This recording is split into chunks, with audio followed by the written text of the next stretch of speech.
नमस्कार विद्यार्थी मित्रांनो. आज आपण बघणार आहोत प्रकरण 4 एन्व्हायरमेंट मॅनेजमेंट पर्यावरणीय व्यवस्थापन याचा भाग 3 पार्ट 3.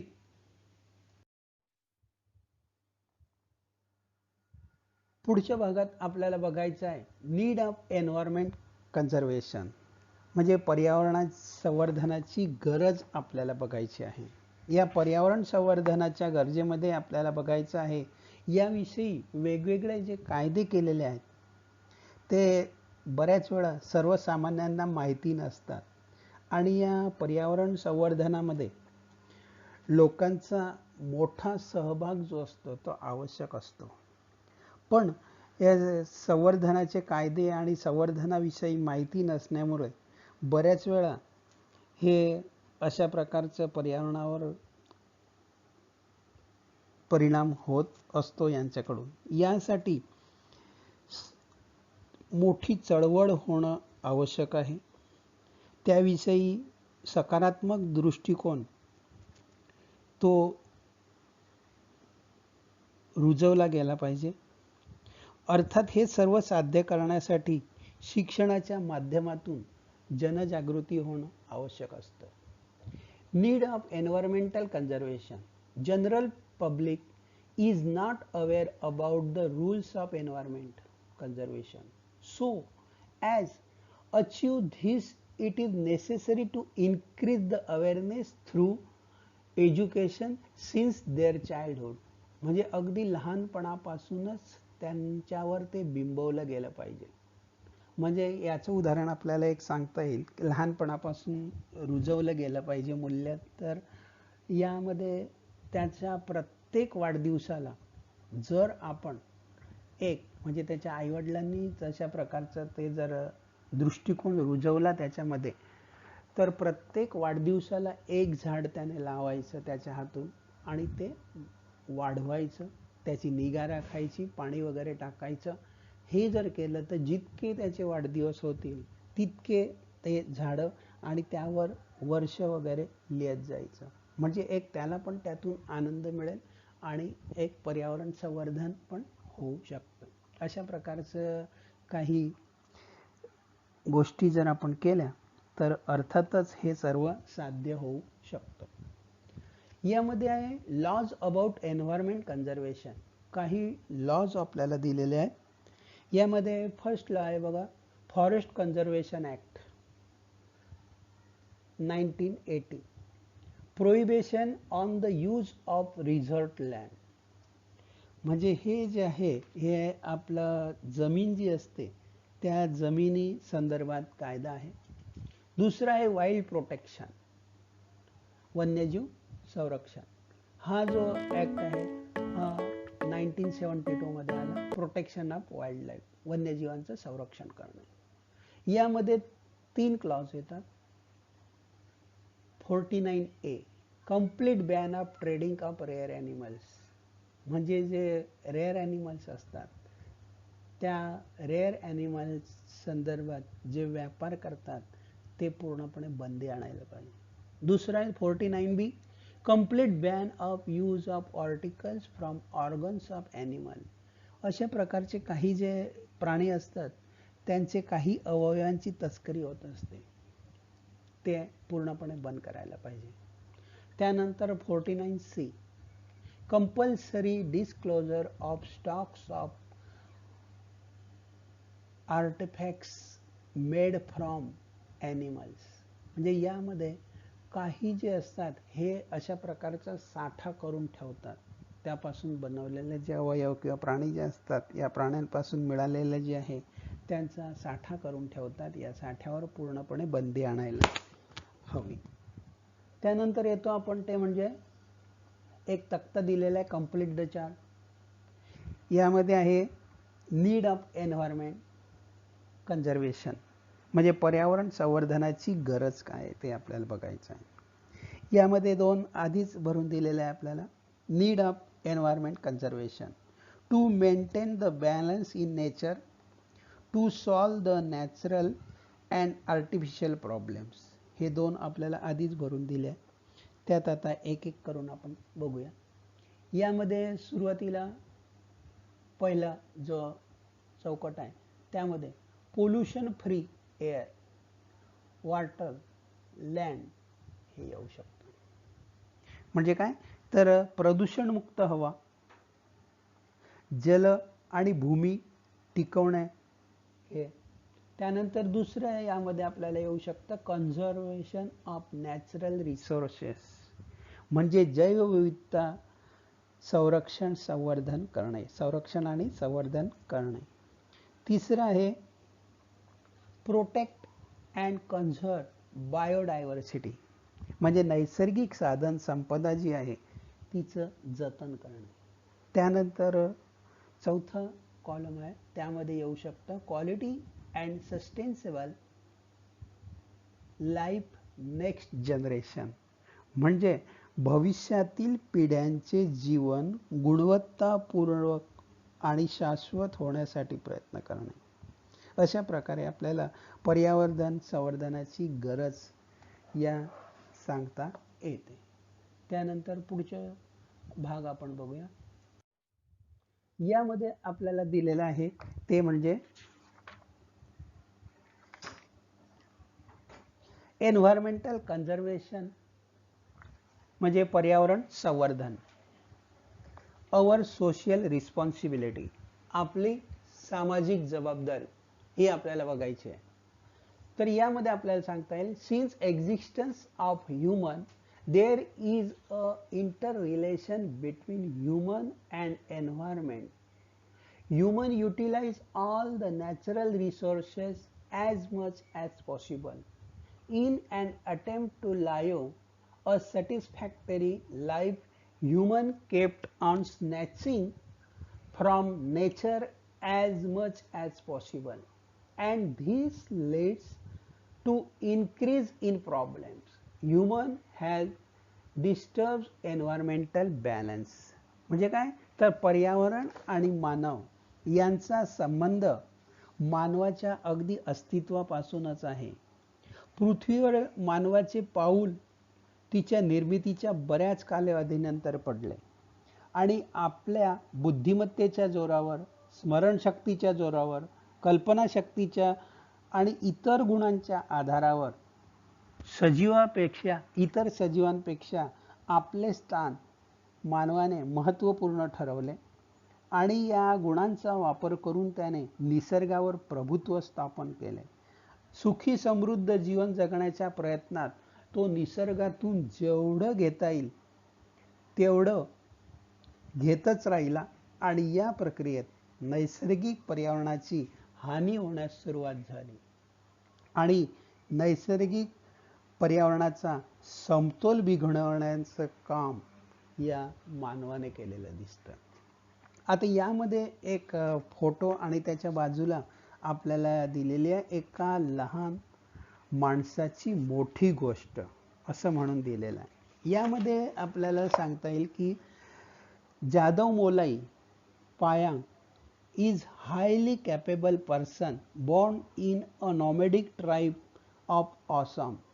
म्हणजे आसाम राज्यामध्ये आदिवासी भटक्या जमातीमध्ये जन्म घेतलेला जादव मोलाई पायांग हा एक कर्तबगार माणूस होता. आणि थोडक्यात जर आपल्याला ही गोष्ट सांगायची असली तर आपण जर बघितलं तर एका या माणसाने मनात आणल्यावर तो काय करू शकतो हे आपल्याला थोडक्यात सांगता येईल. इतर सर्व आपण जर बघितलं तर जंगलाची तोड करत असतात, आपल्याला लागेल तसं सागवान गोष्टी वगैरे तोडतात. पण या एकट्या माणसाने एक 30 वर्षाच्या अथक प्रयत्नामध्ये त्याने एक जंगल उभं केलं आणि त्याला त्याच्या या कामगिरीप्रित्यर्थ पद्मश्री पण मिळाला आणि त्या जंगलाला पण त्याचंच नाव देण्यात आलं. म्हणजे today this jungle is Kokilamukh of Jorhat district of Assam is the result of the hard work for 30 years. He has been awarded with prestigious Padma Shri award by government.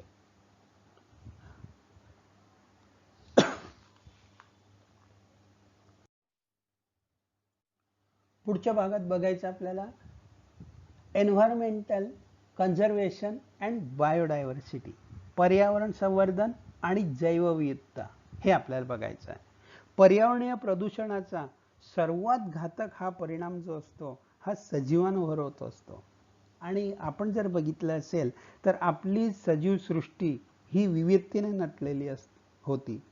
त्यात अनेक प्रकारच्या वनस्पती प्राणी अस्तित्वात होते.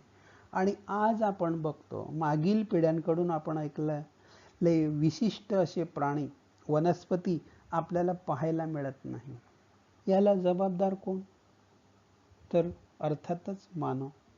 निसर्गामध्ये आढळणाऱ्या एकाच जातीच्या सजीवातील अनुवांशिक फरक, सजीवांच्या जातीचे अनेक प्रकार आणि विविध प्रकारच्या परिसंस्था, या सर्वांमुळे त्या भागातील निसर्गाला जी सजीव सृष्टी आणि समृद्धी लाभते त्याला जैवविविधता असे म्हणतात.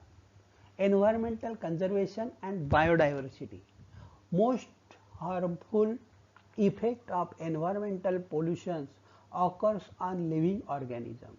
We are now able to see some specific animals about which we had listened from our earlier generation.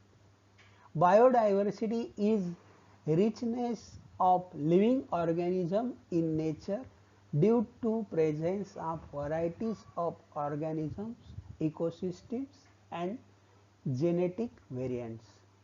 Within a specific, it's occur three different levels. First is genetic diversity. म्हणजे जैवविविधता ही 3 पातळ्यावर आपल्याला दिसून येते. पहिलं अनुवांशिक विविधता, genetic diversity. Occurrence of diversity among organisms of same species is genetic diversity. Example is each human being is different from other. अनुवांशिक विविधता, एकाच जातीतील सजीवांमध्ये आढळणारी विविधता म्हणजे अनुवांशिक विविधता होय. उदाहरणार्थ, प्रत्येक मनुष्य हा दुसऱ्यापेक्षा थोडासा वेगळा असतो. दुसरी लेव्हल म्हणजे दुसरी पातळी species diversity. Innumerable species of organisms occurs in the nature. This is called as species diversity. Species diversity includes various types of plants, animals and microbes. प्रजातींची विविधता दुसरा प्रकार. निसर्गामध्ये सजीवांच्या असंख्य प्रजाती आढळून येतात. यालाच प्रजातींची विविधता असे म्हणतात. प्रजाती विविधतेमध्ये वनस्पती, प्राणी व सूक्ष्मजीव यांच्या विविध प्रकारांचा समावेश होत असतो. तिसरी जी लेवल आहे ती म्हणजे ecosystem diversity. Many ecosystems are present in each regions. Each ecosystem has its own characteristics, animal, plants, microbes and abiotic factors. तिसरी पातळी म्हणजे परिसंस्थेची विविधता. प्रत्येक प्रदेशात अनेक परिसंस्था असतात. एखाद्या प्रदेशातील प्राणी आणि वनस्पती, त्यांचा अधिवास आणि पर्यावरणातील फरक यांच्यामधून परिसंस्थेची निर्मिती होत असते. प्रत्येक परिसंस्थेतील प्राणी, वनस्पती, सूक्ष्मजीव, अजैविक घटक वेगवेगळे असतात. अर्थातच नैसर्गिक व मानवनिर्मित अशा 2 स्वतंत्र परिसंस्था देखील असतात. पुढचा पार्ट आहे देवराई, सॅक्रेड ग्रोव्ज. देवाच्या नावाने राखलेले पवित्र समजले जाणारे जे वन असायचं त्याला देवराई असं म्हणायचे. The forest conserved in the name of God and considered to be sacred is called sacred grove. हे तसं परंपरेने चालत आलेलं आहे. जंगल सरकारच्या वन खात्याने हे सांभाळलेले नसतं, तर हे सांभाळलेले असते समाजाने. आणि एक प्रकारचं हे अभयारण्यच समजा. समाजाने सांभाळलेलं एक अभयारण्य म्हणजेच देवराई होय. These are in fact sanctuaries conserved by society and not by the government or forest department. As it has been conserved in the name of God, it has special protection. देवाच्या नावाने हे राखून ठेवलेलं असल्यामुळे या वनाला एक प्रकारचं संरक्षण कवच असते. These clusters of thick forest are present not only in western Ghats of India but in entire country. भारताच्या केवळ पश्चिम घाटातच नव्हे तर संपूर्ण भारतामध्ये याचं दाट जंगलाचे हे पुंजकेच्या पुंजके आपल्याला आढळून येतात. भारतात अशा जवळजवळ 13,000 पेक्षाही अधिक देवराया नोंदवल्या गेल्या आहेत. More than 13,000 sacred groves have been reported in India. Where are such sacred groves in Maharashtra like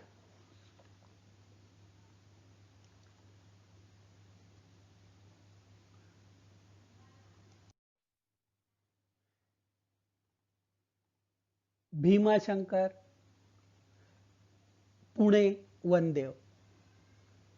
Second one is Kalsubai, Ahmednagar, Kalsubai. Bhimkund, Chandrapur, Bhim. Kingaon, Jalgaon, Manubai.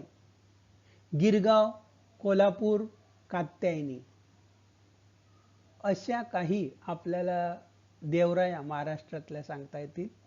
सॅक्रिड ग्रूव्ज in Maharashtra म्हणजे देवराया कुठे कुठे आहेत तर कळसुबाई, अहमदनगरला कळसुबाईच्या नावाने.